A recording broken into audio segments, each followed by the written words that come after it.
प्रारंभ होते ही पढ़ाई का वातावरण नया नया सा लगने लगता है। यद्यपि शिक्षण सामग्री, शिक्षण व्यवस्था वही रहती है, लेकिन कहने को नया शिक्षा सत्र प्रारंभ होता है। बदलाव तो कुछ हद तक ही हो पाता है, क्योंकि शिक्षक स्वयं अपने आप को बदलना नहीं चाहता है। विद्यार्थी के प्रति शिक्षक का व्यवहार एक आदर्श रूपी न होकर जन सामान्य सा ही रहता है। किसी भी देश का भविष्य उस देश के विद्यार्थियों के भविष्य पर निर्भर करता है, और विद्यार्थी का भविष्य बनाने का कार्य शिक्षक का होता है। अप्रत्यक्ष रूप से शिक्षक ही किसी देश का भविष्य निर्माता कहा जा सकता है। शिक्षक एक आदर्श होता है। विद्यार्थियों के लिए शिक्षक की एक अलग ही छवि होती है। यह छवि विद्यार्थी के परिवारजन एवं जान पहचान के लोगों से भिन्न होती है। विद्यार्थियों के मन में शिक्षक के प्रति एक आदर भाव होता है। उसके मन में गुरु के प्रति एक भय रहता है, जो उसकी उन्नति का मूल कारण बनता है।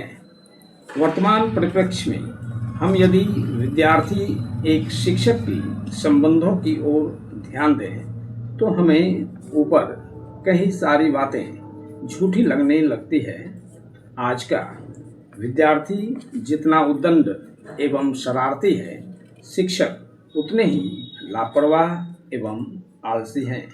अपने कर्तव्य से विमुख शिक्षक अपने महत्व को समझ ही नहीं पा रहा है, जिसका परिणाम हमारे सामने विद्यार्थियों के चरित्र पतन के रूप में आ रहा है।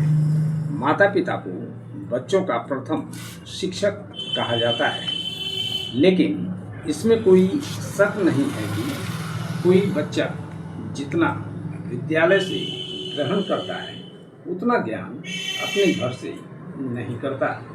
अर्थात विद्यालय का महत्व किसी भी विद्यार्थी के जीवन में महत्वपूर्ण हो जाता है, लेकिन अफसोस है कि विद्यालय में परिवार को विद्या ग्रहण न कर अपने चरित्र को पतन की ओर ले जाता है।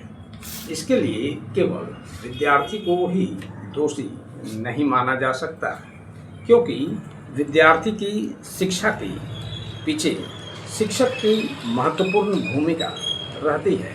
यहाँ यह कहना भी अनुचित होगा कि विद्यार्थियों के इस तरह पथभ्रष्ट होने का जिम्मेदार शिक्षक की है। आजकल विद्यालयों में अक्सर पढ़ाई का भाव देखने को मिलता है। सिर्फ नाम के लिए पाठ्यक्रम पढ़ा दिया जाता है, लेकिन शिक्षक उस पाठ्यक्रम को पूरा नहीं कर पाता है।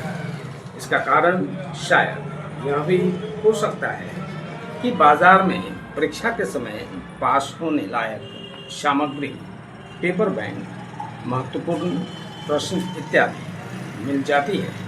इसी कारण शिक्षक भी अपने पाठ्यक्रम को पूर्ण करवाने की जहमत नहीं उठाते हैं, और विद्यार्थी भी साल भर अध्ययन करने से वंचित रहते हैं।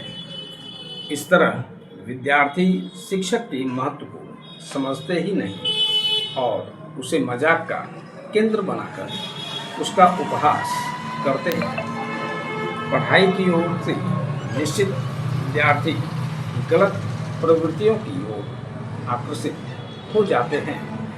विद्यार्थियों के इस तरह बिगड़ते स्वरूप से उनके और देश के भविष्य का प्रश्न चिन्ह लगने लगते हैं।